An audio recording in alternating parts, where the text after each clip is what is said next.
सभी साथियों को नमस्कार। तेजस एजुकेशन हब की पशु परिचर भर्ती की पार्ट बी की क्लास में आपका स्वागत है। आज हमारा टॉपिक रहेगा बहुत ही महत्वपूर्ण टॉपिक, आहार संबंधित टॉपिक।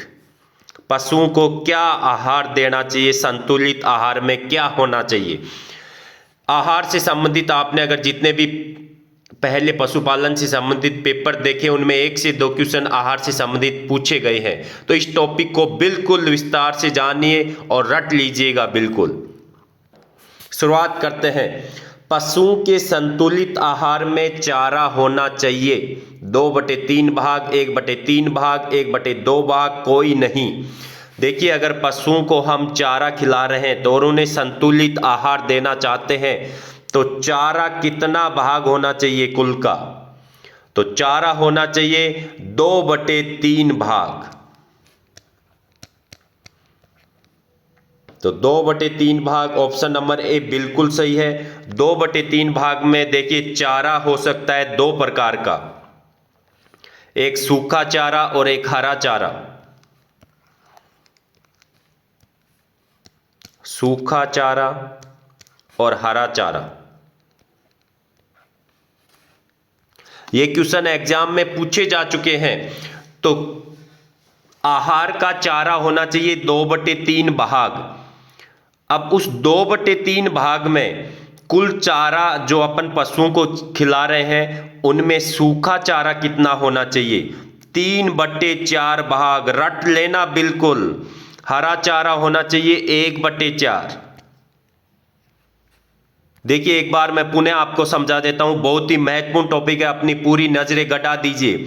संतुलित आहार में कुल जो भोजन है उसका चारा होना चाहिए 2/3। अब 2/3 में से सूखा कितना होना चाहिए और हरा चारा कितना होना चाहिए?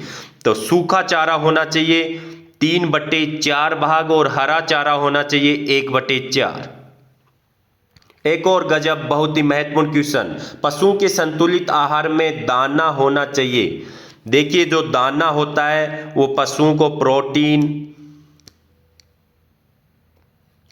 विटामिन, वृद्धि हार्मोन, खनिज लवण, इनका बहुत ही अच्छा स्रोत होता है।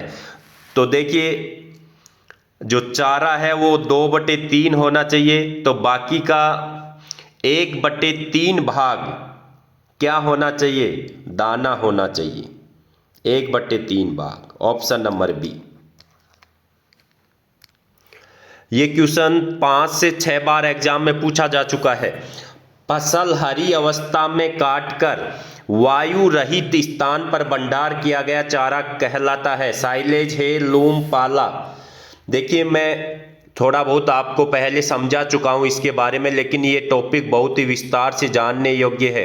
इसमें से क्वेश्चन हर बार पूछे गए हैं। तो वायु रहित में होगा साइलेज, ऑप्शन नंबर ए। तो साइलेज को हम विस्तार से जान लेते हैं, यहां से क्वेश्चन जरूर बनने वाले हैं। तो पहला महत्वपूर्ण फैक्ट साइलेज के बारे में, चारे को संरक्षित करने का सर्वोत्तम तरीका। क्वेश्चन पूछा जा सकता है, चारे को संरक्षित करने का,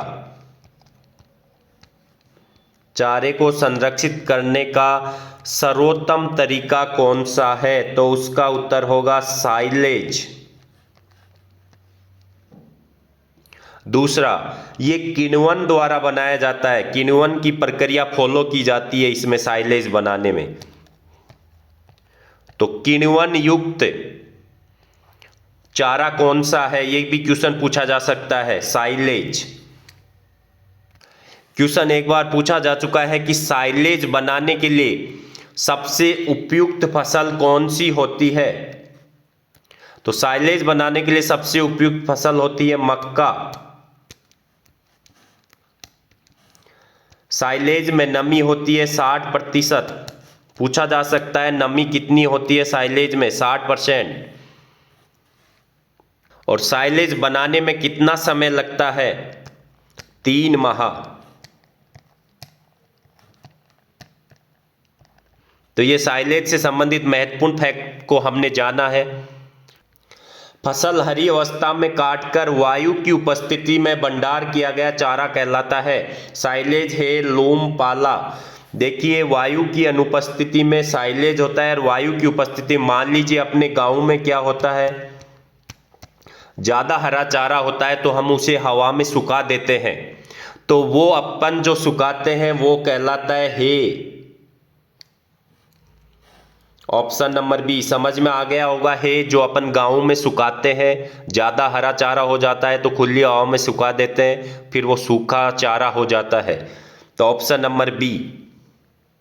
देखिए जब कोई पशु बीमार हो जाता है तो उसे डॉक्टर कहता है कि आप सूखा चारा खिलाइए, तो सूखा चारा पशु के 3/4 भाग होना जरूरी है पशु के आहार में।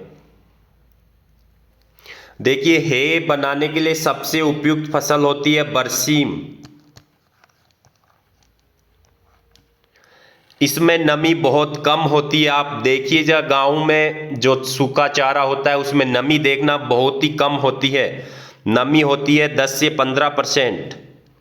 बिल्कुल रट लेना कितनी परसेंट नमी होती है, 10 से 15%। और इसको बनाने में समय लगता है, अपन देख सकते हैं सुखाने में कितना समय लगता है, 1 महीना लगभग लग जाता है। खेजड़ी की पत्तियों को सुखाकर प्राप्त किया गया चारा क्या कहलाता है? जो खेजड़ी, जिसे साधारणतः भाषा में जांटी बोलते हैं, सम्मी बोलते हैं, उसको सुखाकर प्राप्त किया गया चारा क्या कहलाता है? लूम कहलाता है। Option number C. झाड़ी की पत्तियों को सुखाकर प्राप्त किया गया चारा क्या कहलाता है? बहुत ही अच्छे और साधारण क्वेश्चन है। साइलेज है, लूम, पाला। देखिए पाला कहलाता है। Option number D. झाड़ी होती है, जो बेर की झाड़ियां होती हैं, उनकी जो पत्तियां होती हैं, अगर उन्हें सुखा लिया जाता है तो उसे कहा जाता है पाला। पशुओं के लिए बहुत अच्छा होता है। ये क्वेश्चन भी एग्जाम में पूछा जा चुका है 2 से 3 बार। गाय को 100 किलो शरीर भार पर कितना किलोग्राम शुष्क पदार्थ देना चाहिए? मान लो गाय 100 किलो की है तो उसे कितना शुष्क पदार्थ देना चाहिए? 2.5 किलो। ऑप्शन नंबर सी। बिल्कुल रट लेना एक तरह से। अगर मान लो भैंस है 100 किलो की तो उसे कितना पदार्थ देना चाहिए, शुष्क पदार्थ? अगर ये भैंस का क्वेश्चन पूछ ले तो उसका होगा 3 किलो। उसे 3 किलो शुष्क पदार्थ देना चाहिए। ये उसके लिए संतुलित आहार होगा। देखिए चाहे इंसान हो और चाहे पशु हो, उसका पेट भर देना ही आहार नहीं होता। संतुलित आहार होना जरूरी होता है। संतुलित आहार वो होता है जिसमें पोषक तत्व, कार्बोहाइड्रेट हो, चाहे प्रोटीन हो, चाहे वसा हो, चाहे खनिज लवण हो, चाहे विटामिन्स हो, पर्याप्त मात्रा में होने चाहिए और उचित अनुपात में होने चाहिए। भैंस को 2.5 लीटर दूध उत्पादन पर कितना किलोग्राम दाना देना चाहिए? देखिए अगर भैंस 2.5 लीटर दूध के उत्पादन पर 1 किलो, 2 किलो, 2.5 किलो, 3 किलो, तो देखिए 1 किलो दाना देना चाहिए। अगर मान लो कोई भैंस है वो 5 लीटर दूध दे रही है तो उसका दाना हो जाएगा 2 किलो। कोई 10 लीटर दूध देती है तो उसे प्रतिदिन कम से कम 4 किलो दाना खिलाना चाहिए। अब दाना का अर्थ क्या है, आप कंफ्यूज हो रहे होंगे। एक बार अपन देख लेते हैं थोड़ा दाना के बारे में।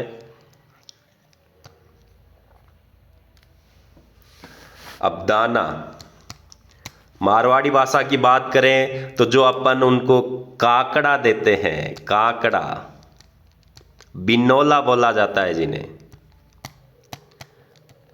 काकड़ा हो गया, बिनोला हो गया, सरसों की खली हो गई, गेहूं का दाना हो सकता है, जौ का दाना हो सकता है, धान हो सकता है, बाजरा का दाना हो सकता है, तिल की खल हो सकती है। देखिए दाने में ये सभी शामिल होते हैं। आपके अब समझ में आ गया होगा, मुझे ऐसी आशा है। इसमें काकड़ा या बिनोला महत्वपूर्ण होते हैं, साथ ही खल। अब वो सरसों की भी हो सकती है, तिल की भी हो सकती है, मूंगफलियों की भी हो सकती है। और एक पूर्णतः दाना होता है, बाजरा डालते हैं अपन, धान डालते हैं, बाजरा डालते हैं, तो वो दाना होता है। तो कम से कम 2.5 लीटर दूध दे रही है तो 1 किलो दाना जरूर होना चाहिए। और यहाँ पे मैं गाय की भी चर्चा कर लेता हूँ। गाय के बारे में भी क्वेश्चन पूछा जा सकता है। गाय को देखिए कितना दाना देना चाहिए। गाय को 3 लीटर दूध दे रही है अगर गाय, तब उसे 1 किलो दाना दीजिए। तो अपनी मम्मी पापा को समझा देना, अपनी दादी को समझा देना कि बिनौला उसे ऐसे ही नहीं डाला जाता, उसका दूध कितना है उसके अनुपात से उसे दाना देना चाहिए। आप समझाना कि आप इस प्रकार से वैज्ञानिक तरीके से पशुपालन करना चाहिए। अपने गांव में क्या होता है, बिल्कुल एक टप एक अनुमान होता है, उतना भर के डाल देते हैं। ऐसा नहीं होना चाहिए, उसके दूध के हिसाब से हमें दाना खिलाना चाहिए। अब साधारणतः मैं कुछ उन पे चर्चा कर लेता हूँ। कई बार चारा की जगह रफेज दिया जाता है ऑप्शन में, तो चारा और रफेज एक ही है। और इंग्लिश में बात करें तो चारा को कहते हैं फोडर एंड रफेज। ये दोनों एक ही नाम है, आप कंफ्यूज मत होना। अगर आपके रफेज आ जाता है तो मतलब वो चारा पूछ रहा है। और दाना, दाना को कहा जाता है देखिए रातिब।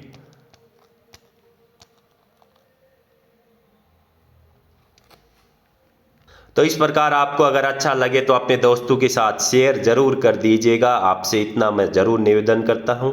अगर आपको कोई कमी लगती हो तो जरूर कमेंट बॉक्स में कमेंट कीजिएगा, हमें अच्छा लगेगा। अगर आप कोई टॉपिक पढ़ना चाहते हैं, कोई स्पेशल जो टॉपिक हो जो आपको समझ नहीं आ रहा हो, तो आप कमेंट बॉक्स में कमेंट कर दीजिएगा।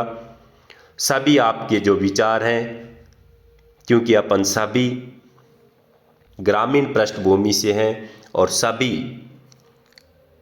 सामान्य परिवार से ताल्लुकात रखते हैं, तो आपके विचारों का हमारे YouTube प्लेटफॉर्म पे स्वागत है। हम जरूर आपके जो कमेंट होंगे उस पे विचार करेंगे। धन्यवाद।